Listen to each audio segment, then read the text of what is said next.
Larangan bulan ini biasanya diterapkan pada kegiatan hajatan seperti pernikahan ataupun hitanan dan juga liburan serta pindah rumah dan ataupun akan membangun dan merenovasi rumah. Tak cuma itu ya, ketika seseorang akan mencari pekerjaan baru, akan melamar pekerjaan, larangan bulan tersebut juga terkadang dipakai. Terima kasih sudah mampir di channel saya. Sebelum lanjut nonton video ini, lihat tombol subscribe kalian. Kalau masih merah, silahkan tekan tombol subscribe-nya sekarang ya guys, karena subscribe itu gratis.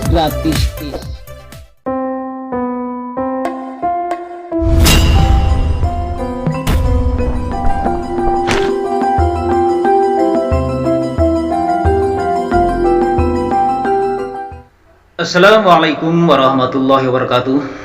Alhamdulillahirabbil alamin. Marilah kita panjatkan puji dan syukur hanyalah pada Allah Subhanahu wa taala yang telah memberikan kepada kita semuanya, yaitu nikmat iman dan nikmat Islam. Yang tidak kalah penting yaitu nikmat sehat. Selawat serta salam semoga tercurah kepada junjungan alam, yaitu Nabi besar Muhammad sallallahu alaihi wasallam, kepada keluarganya dan sahabat-sahabatnya, insyaallah kepada kita semuanya sebagai penerus perjuangan beliau hingga akhir zaman. Pada kesempatan ini saya akan berbagi atau bersharing tentang larangan bulan dalam budaya Sunda. Dalam masyarakat Sunda dikenal banyak sekali aturan yang mengatur kehidupan pribadi maupun masyarakat. Tentu saja hal ini ditunjukkan untuk kebaikan umat manusia sebagai bentuk keselarasan hidup antara satu dengan yang lainnya, yang mana aturan-aturan tersebut mencakup hampir keseluruhan elemen daripada kehidupan manusia.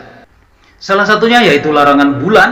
Larangan bulan yang mana berarti sebagai larangan dalam melakukan kegiatan besar di hari-hari pada bulan tertentu. Larangan bulan ini bukan merupakan larangan mutlak, karena memang pada dasarnya tidak ada aturan yang melarang hal seperti ini dalam agama pun atau yang lainnya. Larangan bulan ini hanya dasar daripada hidup yang teratur, yang setidaknya bisa membuat kita lebih berhati-hati dalam melakukan atau menjalankan sesuatu, sehingga tak ada keharusan ataupun paksaan untuk setiap orang supaya menjalankan aturan ini. Hanya jika kita percaya dan mau meluangkan waktu sedikit untuk berpikir, maka akan terasa sangat berbeda sekali ketika kita menjalankan aturan tersebut dibandingkan dengan jika kita tidak menjalankannya sama sekali. Larangan bulan ini dihitung setiap 3 bulan dan masing-masing di dalamnya terdapat kala, di mana kala ini berarti sebagai sesuatu yang harus dihindari, yang disesuaikan ke dalam bentuk arah mata angin. Maka dari itu kita akan coba berikan deskripsi terhadap masing-masing larangan bulan agar lebih detail dan paham. Yang pertama adalah bulan Syawal, Hapit, Raya Agung. Kalau dalam kalender Hijriah yaitu Syawal, Zulkaidah dan Zulhijjah. Di bulan-bulan tersebut kala berada di utara, jadi larangannya jatuh pada hari Jumat. Yang kedua, Muharram, Safar dan Mulud. Dalam kalender Hijriah, Muharram, Safar dan Rabiul Awal.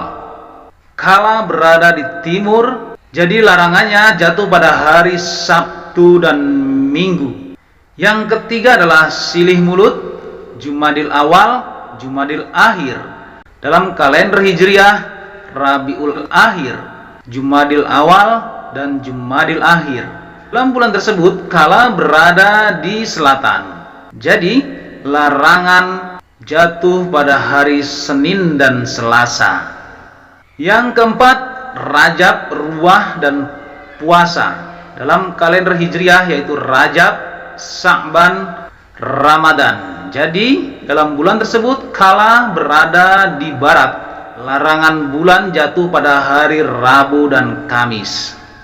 Contohnya begini, jika kita hendak melaksanakan sebuah kegiatan penting, terutama kegiatan besar yang melibatkan banyak orang, yang dilaksanakan pada bulan Syawal, Hapit, dan Raya Agung, maka akan lebih baik seandainya kita menghindari hari Jumat atau tidak melaksanakan kegiatan pada hari Jumat. Dan jika kita harus berpergian pada bulan-bulan tersebut, maka usahakan untuk tidak pergi ataupun tidak secara langsung pergi ke arah utara.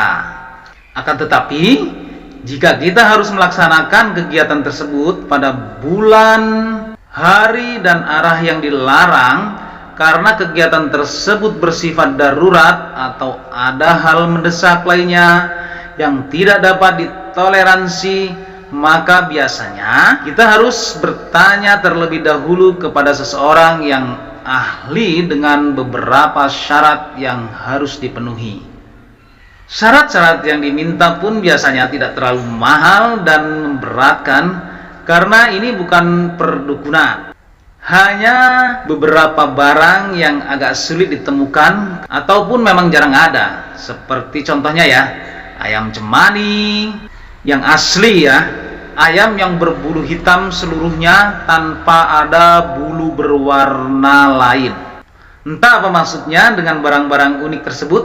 Yang pasti, selama hal tersebut masih bersifat positif dan tidak melanggar aturan bermasyarakat, maka hal itu wajar saja. Larangan bulan ini biasanya diterapkan pada kegiatan hajatan seperti pernikahan ataupun hitanan, dan juga liburan serta pindah rumah, dan ataupun akan membangun dan merenovasi rumah.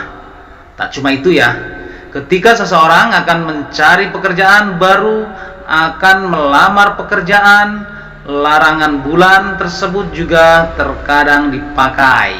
Dengan adanya hitungan larangan bulan, tentu ada juga fungsi yang menyertainya, yaitu untuk meminimalisir hal-hal yang tidak diinginkan, atau dengan kata lain yaitu untuk memperkecil suatu kesempatan kita mendapatkan kesialan. Jadi larangan bulan ini fungsi utamanya adalah menghindari sial dan melancarkan kegiatan tersebut, dan bukan untuk mendapatkan suatu keberuntungan. Sebenarnya banyak sekali contoh, terutama mengenai orang-orang yang paham akan larangan bulan, namun mereka melanggarnya. Akan tetapi banyak diantaranya yang terlalu tragis untuk diceritakan. Menurut cerita orang tua pada zaman dahulu, jika perayaan hari besar Lebaran jatuh pada hari Jumat, maka beberapa masyarakat adat Sunda lebih memilih untuk mengundurnya menjadi hari Sabtu. Jadi bisa disimpulkan bahwa setiap bulan-bulan tertentu kita hendaknya berhati-hati dalam melaksanakan kegiatan apapun.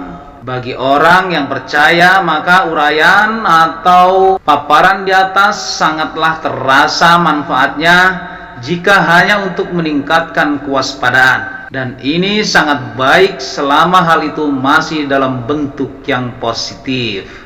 Oke teman-teman semuanya, demikianlah tadi sedikit mengenai larangan bulan yang berlaku di kebanyakan adat Sunda, yaitu Jawa Barat. Semoga bermanfaat untuk kalian semuanya, tahu menambah pengetahuan untuk diri kita semuanya, khususnya diri pribadi saya. Kebenaran datangnya hanya dari Allah Subhanahu wa Ta'ala. Kesalahan merupakan kehilafan diri pribadi saya. Untuk itu mohon maaf atas segala kehilafan. Wallahu a'lam bishawab. Jangan lupa sedekahkan subscribe kalian, semoga menjadi ladang amal jariah untuk kalian semuanya. Sampai ketemu lagi dengan saya Endang Gunawan di video saya selanjutnya. Billahi taufik wal hidayah. Wassalamualaikum warahmatullahi wabarakatuh.